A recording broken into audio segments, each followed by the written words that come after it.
আমি নীরবে এখান থেকে প্রস্থান করার সিদ্ধান্ত গ্রহণ করলাম। আপনাদের সকলকে ধন্যবাদ।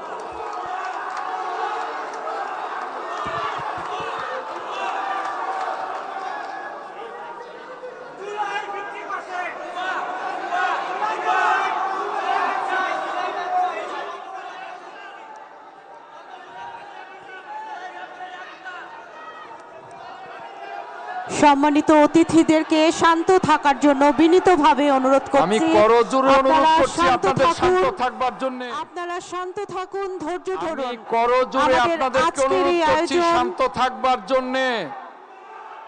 শৃঙ্খলা হলো গণতন্ত্রের সবচেয়ে বড়, সুশৃঙ্খলতা হলো সবচেয়ে বড় কম্পোনেন্ট হলো সুশৃঙ্খলতা। কিন্তু আজকে এখানে একটা ডকুমেন্টারি প্রদর্শিত হলো।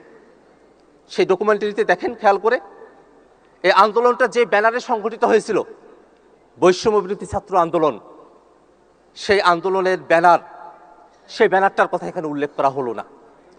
এই আন্দোলন তো একদিনে সংগঠিত হয় নাই। এটা ছিল কোটার দাবিতে, কোটা সংস্কারের দাবিতে একটা আন্দোলন।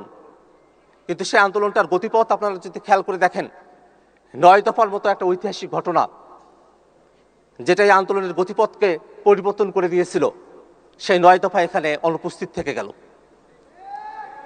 আমরা খেয়াল করে দেখলাম 24 অভ্যুত্থানের সময়টাতে সব থেকে সাহসের যে ঘটনাটা, আনুষ্ঠানিকভাবে 3 আগস্ট শহীদ মিনারে যে 1 দফার ঘোষণা দেয়া হলো, সে বিষয়টা এখানে বিমালুম ভুলে যাওয়া হলো। এটা আমাদেরকে আহত করে। আমরা চাই এই ইতিহাস বাংলাদেশের প্রত্যেকটা মুক্তিকামী জনতার হবে। 24-এর ইতিহাস থেকে কোনো জুলাই যোদ্ধাকে বাদ দেয়া চলবে না। এটাই হওয়ার কথা ছিল আজকের রাষ্ট্রীয় প্রোগ্রামের ডকুমেন্টারির ভাষ্য। কিন্তু দুর্ভাগ্যের বিষয়, আজকে বাংলাদেশের বিভিন্ন রাষ্ট্রীয় প্রতিষ্ঠানগুলোতে যেমন করে দলীয়করণ হচ্ছে, যেমন করে দলীয় লোকরা বসছে, ঠিক তেমনিভাবে আজকে ইতিহাসেও একটা দলীয়করণ করা হলো। যদিও মাননীয় মুক্তিযুদ্ধ মন্ত্রী তিনি এই ডায়াসে দাঁড়িয়ে এর জন্য দুঃখ প্রকাশ করেছেন এবং সংশোধন করবেন বলে কথা দিয়েছেন, আমি তাকে ধন্যবাদ জানাই। কিন্তু এই যে ভুল, সেটাকে আমি কোনোভাবেই অবচেতন মনের ভুল বলে মনে করি না। এটা খুব চেতন জাগ্রত অবস্থায় থেকে ইতিহাসকে বিকৃত করার জন্য এবং ইতিহাসকে দলীয়করণ করার জন্য এই ধরনের একটা ডকুমেন্টারি তৈরি করা হয়েছে। এখানে একটা অনিকাঙ্ক্ষিত পরিস্থিতি তৈরি হয়েছিল। আজকে একটা মহিমান্বিত দিন, যেই দিনে আমরা বিজয় অর্জন করেছিলাম, সেই দিনে সরকার কর্তৃক একটা প্রোগ্রাম ঘোষণা করা হয়েছে। সেই প্রোগ্রামটা যাতে আমরা শান্তভাবে আমাদের কথাগুলো বলতে পারি, সে কারণে আমি আপনাদের সামনে এসে দাঁড়িয়েছিলাম। আপনারা যারা জুলাই যোদ্ধারা আছেন, আপনারা তখন আমার কথা শুনেছেন, এই কারণে আপনাদের কাছে আমি ধন্যবাদ এবং কৃতজ্ঞতা জানাতে চাই।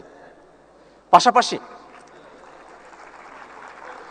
এই প্রোগ্রামটা যখন চলছে, ঠিক সেই সময়টাতে আমাদের একজন বৈষম্যবিরোধী ছাত্র আন্দোলনের সমন্বয়ক, যিনি এবং তার সাথে আরো কয়েকজন, আপনারা সবাইকে চিনে থাকবেন, মাহিন সরকার, রিফাত রশিদ, আব্দুল কাদের, আব্দুল হান্নান মাসুদ, যখন প্রথম সারির সমন্বয়কদেরকে ডিবি অফিসে বন্দী করে রাখা হয়েছিল, তখন তারাই আন্দোলনটাকে চালিয়ে দিয়ে গিয়েছিলেন।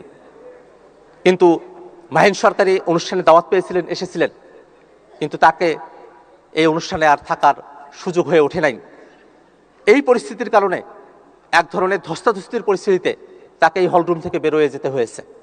সেটা এখানকার শুধু পরিস্থিতি নয়, আজকে রাষ্ট্রীয়ভাবে অনেকগুলো জায়গাতেই, অনেকগুলো জেলা এবং শিক্ষা প্রতিষ্ঠানে প্রোগ্রাম চলছে।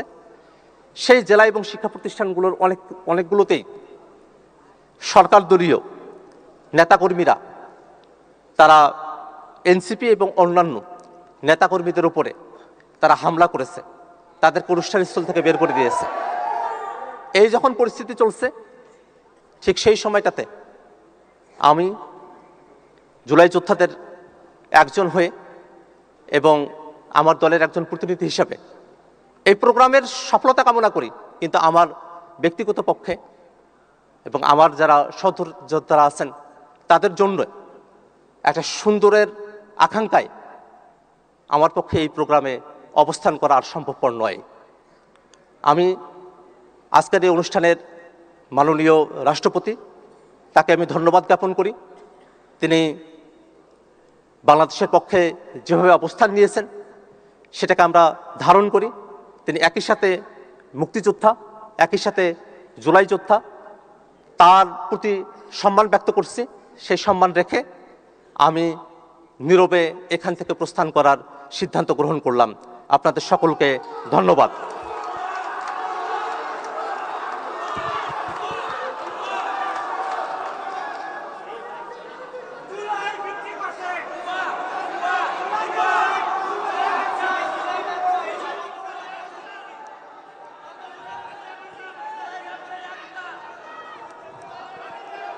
সম্মানিত অতিথিদেরকে শান্ত থাকার জন্য বিনীতভাবে অনুরোধ আমি করছি। করজোরে অনুরোধ আপনারা করছি শান্ত আপনাদের শান্ত থাকুন। থাকবার জন্য। আপনারা শান্ত থাকুন, ধৈর্য আমি ধরুন। করজোরে আমাদের আপনাদেরকে আজকের অনুরোধ এই করছি আয়োজন শান্ত থাকবার জন্য।